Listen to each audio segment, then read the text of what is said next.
Hello everyone, আজকে বানাচ্ছি mushroom মশালা। ঝটপট মাশরুম মশালা কীভাবে বানানো যায় চলো দেখে নিই। Let's get started. প্রথমে নিচ্ছি এখানে 500 গ্রাম মাশরুম। আমি এই মাশরুমটাকে জলে অনেকক্ষণ ভিজিয়ে পরিষ্কার করে নিয়েছিলাম, তাই একটু কালচে ভাব এসে গেছে, কারণ ধুতে অনেকক্ষণ লাগে, কারণ মাশরুমের মধ্যে কিন্তু অনেক নোংরা থাকে। এবার আমি দুটো মিডিয়াম সাইজের পেঁয়াজটাকে ভালো করে বেরেস্তা বানিয়ে পেস্ট বানিয়ে নিয়েছিলাম, সেটা দিয়ে দেবো। তারপর দিচ্ছি কিছু মশলা, দেবো হচ্ছে 1 টেবিল চামচের মতন রসুন বাটা আর 2 টেবিল চামচের মতন দিচ্ছি আদা বাটা।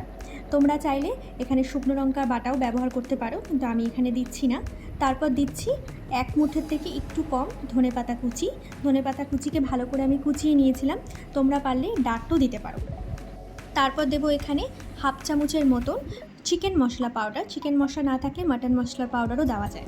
তারপর দিচ্ছি হাফ চামচ জিরের গুঁড়ো আর 1 চামচের মতন ধনের গুঁড়ো।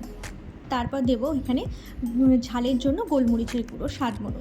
এবার যদি তোমরা কাঁচা লঙ্কা ব্যবহার করো তাহলে গোলমরিচটা অ্যাভয়েড করতে পারো।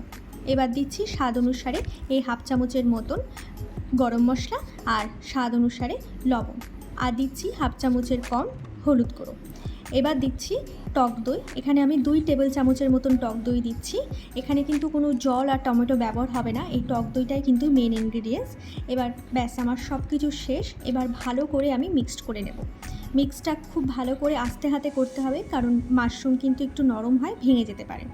তো সব কিছু মিক্সড করে আমি এখানে 20 থেকে আধা ঘন্টা রেখে দেবো, এর চেয়ে বেশি রাখার দরকার নেই। এবার সব কিছু মিলিয়ে নিচ্ছে আস্তে হাতে, যাতে মাশরুমের ভিতরে সব কিছু ঢুকে যায়। ঢুকে আমি এটাকে বাইরেই রেখে দেবো, ফ্রিজারে রাখার কিন্তু কোনো দরকার নেই।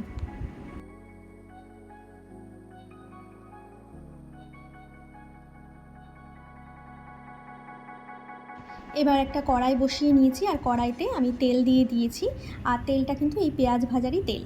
এবার তেলটা যাতে খুব গরম না হয় সেই দিকে ধ্যান রাখতে হবে, সেটা আমি বলে দিচ্ছি কারণ। তারপরে দিচ্ছি গোটা গরম মশলা, দারচিনি, লবঙ্গ, এলাচ, আর হাফ চামচের মতন গোটা জিরে আর একটা তেজপাতা। আর এইটা দিচ্ছি 1 টেবিল চামচের মতন কাশ্মীরি লঙ্কার গুঁড়ো। তাই তেলটা যাতে খুব বেশি গরম না হয়ে যায়, কেন খুব গরম হয়ে গেলে কিন্তু কাশ্মীরি লঙ্কার গুঁড়োর যে জিনিসটা একদম পুড়ে যাবে আর কালচে ভাব আসবে, একটা গন্ধ চলে আসবে। তাই হালকা গরম হওয়া অবধি এগুলো সব কিছু দিয়ে দিতে হবে। তারপর এখানে গরম করে আমি যে ম্যারিনেট করে রেখেছিলাম মাশরুমটা, সেটা আমি সম্পূর্ণটা দিয়ে দেবো। এইভাবে কাশ্মীরি লঙ্কা তেলের মধ্যে দিলে কালারটা কিন্তু খুব ভালো আসে, একদম গাঢ় লাল রঙের আসবে, দেখতেই পারবে আগে। এবার সব কিছু আমি মিলিয়ে নিচ্ছি যাতে ভালো মতন তেলের সাথে মিশে যায়।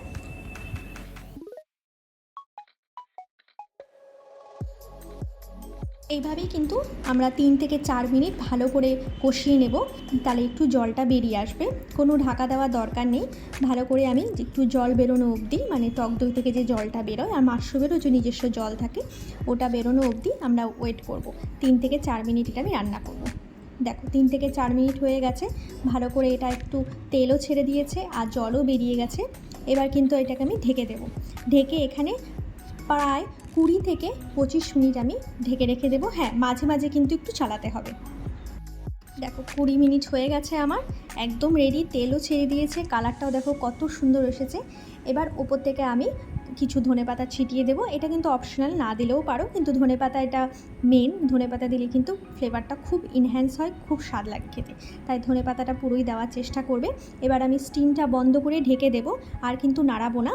এর মধ্যেই কিন্তু এই ভাবেই কিন্তু ধনেপাতাটা হালকা গলে যাবে।